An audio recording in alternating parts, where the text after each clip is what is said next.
കെട്ടിയിട്ടിരിക്കുക sir. എനിക്കവിടെ ഭയങ്കര പ്രശ്നം സാറേ. അശോക് സാറിന്റെ മോക്കിന് ഡെലിവറി ആശുപത്രി പോലും പോകാതെ സാർ ഇവിടെ.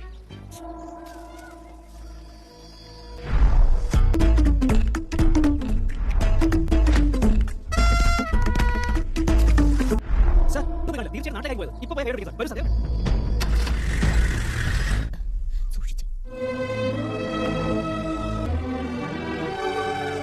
എന്നോട് ക്ഷമിക്കും മോനെ. ചേട്ടാ എന്താ ഇത്രയും ദൂരത്തുനിന്ന് എങ്ങനെയാ എന്റെ വീട് കണ്ടുപിടിച്ചത്? എന്റെ കാരണവരെ നിങ്ങൾ വാങ്ങിയ ലോട്ടറിക്ക് 1.5 കോടി അടിച്ച് നിങ്ങൾ കോടീശ്വരനായിരിക്കുന്നു. നിങ്ങൾക്ക് നല്ല ചികിത്സ കിട്ടാൻ 3 വർഷം ആയുസ് കിടക്കുക.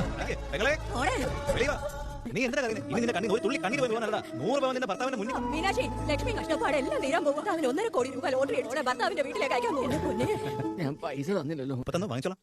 ഇല്ല മോനെ, ഇത് നിന്റെ സ്വന്തം. ഇത് നിങ്ങളുടെ ദൈവം കൊടുക്കാൻ തീരുമാനിച്ചാൽ ആർക്കും തടയാൻ കഴിയും. വർഷമായിട്ട് വെച്ചോ.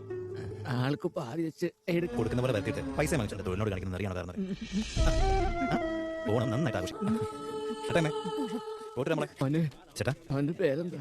മാണിക്യം.